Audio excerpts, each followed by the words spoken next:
Halo semuanya, ini Nero. Kali ini keadaannya agak aneh. Ini adalah video yang cukup serius dan harus kalian dengarkan baik-baik. Jadi, ada suatu tempat atau jalan yang dulunya itu adalah jalan utama. Cuman sekarang udah nggak digunakan karena rusak parah. Dan di sini, Nero sedang berada di lokasi di malam hari. Kenapa malam hari? Karena jadwal Nero tidak memungkinkan untuk kesini di siang hari. Dan in case besok Nero tidak bisa kesini lagi, Nero bakal dokumentasikan sekarang. Tapi Nero bakal usahakan untuk kesini di siang hari supaya penampakannya lebih jelas. Selain itu, di tempat-tempat tertentu yang rusaknya itu parah, Nero akan turun dari motor dan merekamnya secara jelas, cuy. Jadi ya, ini adalah dokumentasi yang mengerikan. Karena ini jam 11 malam, setengah 12. Ini tengah malam banget. Dan Nero akan mengantongi HP-nya supaya kelihatan jalannya, cuy. Semoga kelihatan. Oke.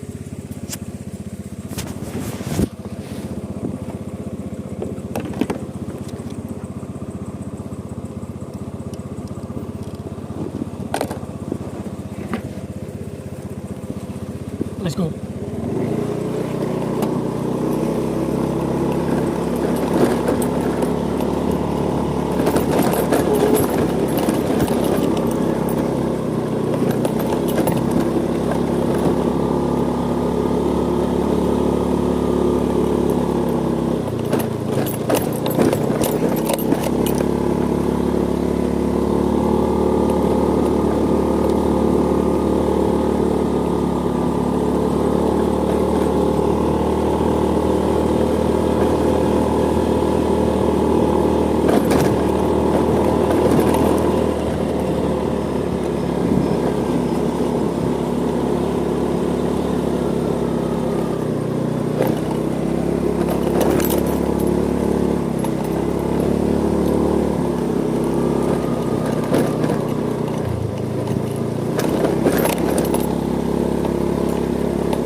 Nah, ini sudah sampai atas. Itu tadi jalannya.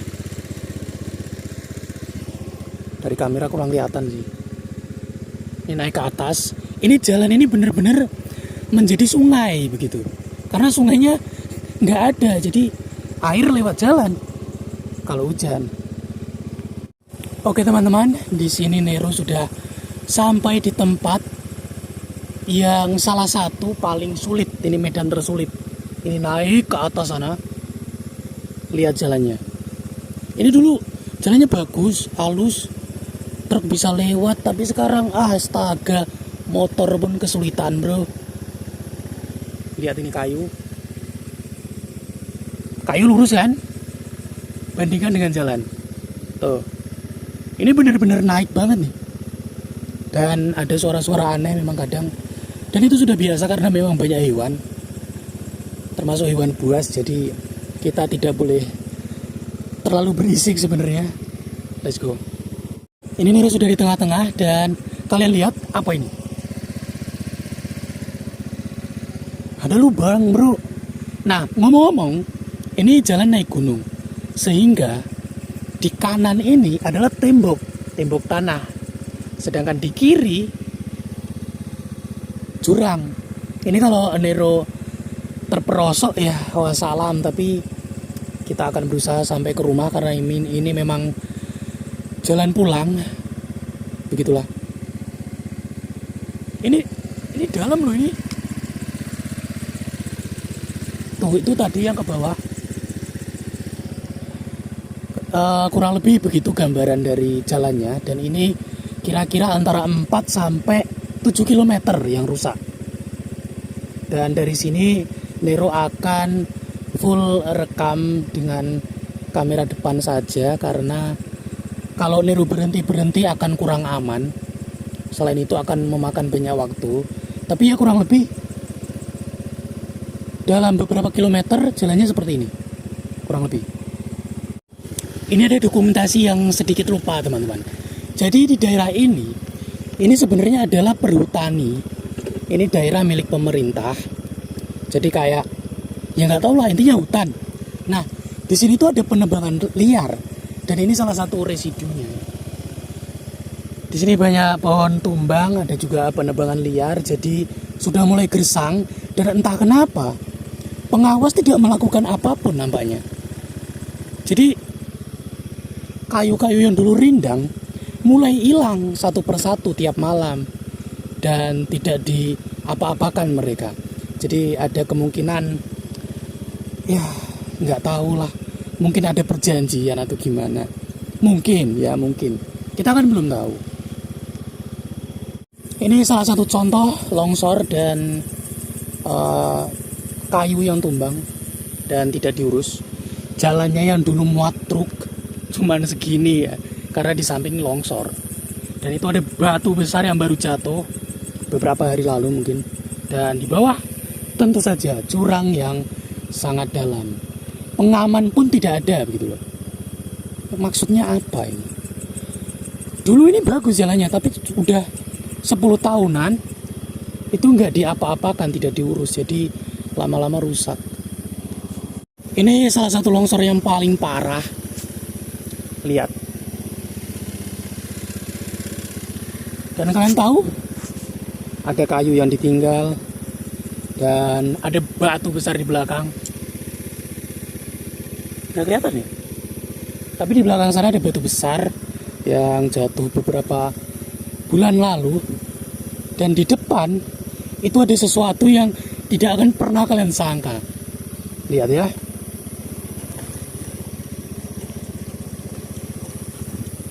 Sungai teman-teman, betul sekali. Jadi dulu ini tuh jembatan tapi ambles dan tidak diapa-apakan. Lihat. Sungai bro, ini dari atas sungai ke bawah sana. Dan ya kalau kepleset situ, wah meninggal bro. Ini salah satu tempat yang perlu didokumentasikan juga. Jadi di sini ada tempat yang Nero itu hampir tercebur, itu dia. Ya, bolong, jalannya bolong dan di bawahnya itu langsung jurang. Dan Nero pernah hampir jatuh ke sana. Untungnya Nero jago. Kita sudah sampai di medan sulit terakhir dan ini yang paling jauh dari bawah sana sampai ke atas sana, mungkin kelihatan ya kalau lurus ini. Tuh, sampai sana jalannya seperti apa teman-teman? Seperti ini. Ya itu batu dari jalan yang sudah jebol. Itu ada batu besar. Mengerikan. Kalian harus lihat ini adalah plang peringatan kalau tidak bisa lewat ya. Entah ini dari mana.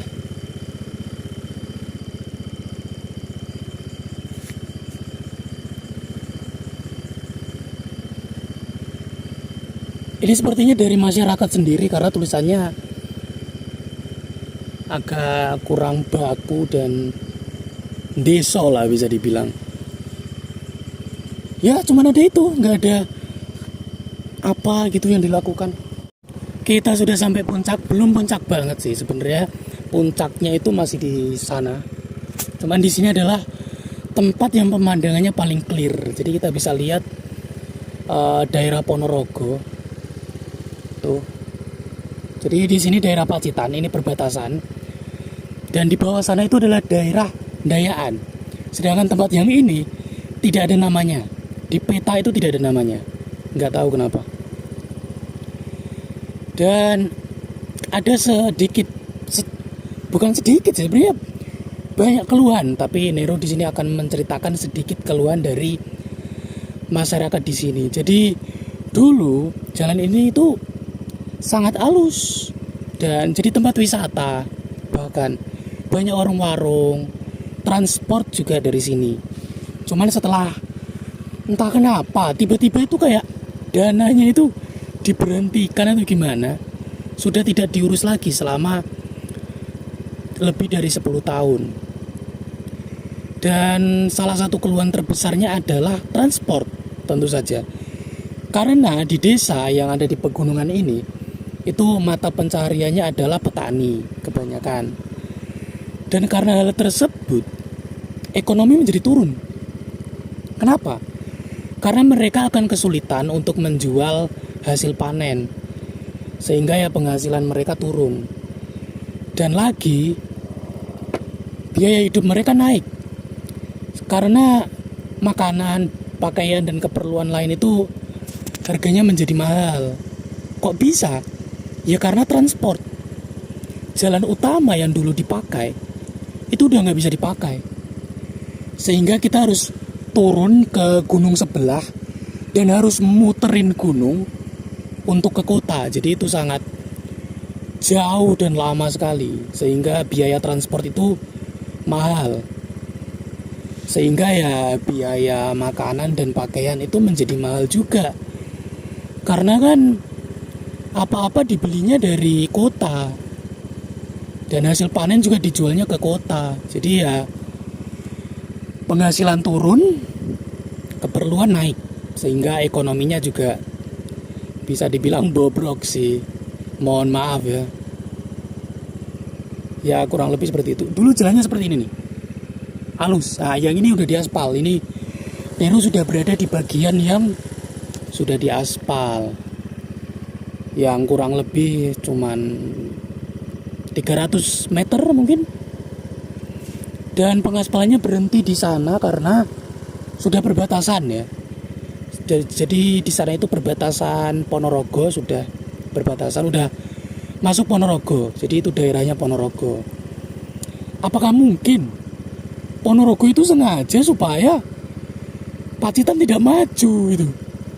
Yang daerah pinggiran bisa jadi, kan kita nggak tahu gitu loh. Jadi ya intinya gitu. Kita di pinggiran banget. Dan kalau kita ke Ponorogo, kota terdekat, itu sangat sulit. Kita harus muterin gunung. Dan kalau kita harus ke kota Pacitan, yang mana itu kota kita sendiri ya, kita ke pusat sendiri, itu jauh banget. Lihat, cuman sedekat itu kita harus muterin gunung. Jadi kita sebenarnya turun gunung ini sampai ke kota. Nggak tahu kenapa jalannya nggak diperbaiki. Apakah biayanya mahal atau gimana? Tinggal turun loh. Kita harus turun dari sisi lain, habis itu muter kan. Gimana ya? Kasihan loh petani. Iya nggak sih? Cuman turun segitu. Dan kalau kita lewat sini itu kurang dari 1 jam. Tapi kalau kita muter lewat Selahung, daerah Selahung, itu perlu 2 jam lebih kalau pakai motor. Nah kalau pakai mobil bisa 4 jam. Kalau macet ya wassalam. Kalau macet wassalam, itu bisa-bisa sopir tidur di dalam mobil itu. Tolong, buat siapapun Anda yang bertanggung jawab, tolong lihat ini. Inilah salah satu bukti bahwa yang di atas sana, bukan di atas sana sih, di atas itu matanya ditutup, telinganya ditutup, tapi mulutnya masih terbuka untuk memakan uang-uang rakyat. Kurang lebih seperti itu ya. Karena rakyat tidak bisa makan, kerja terus, kok mereka nggak peduli gitu kayak. Please help.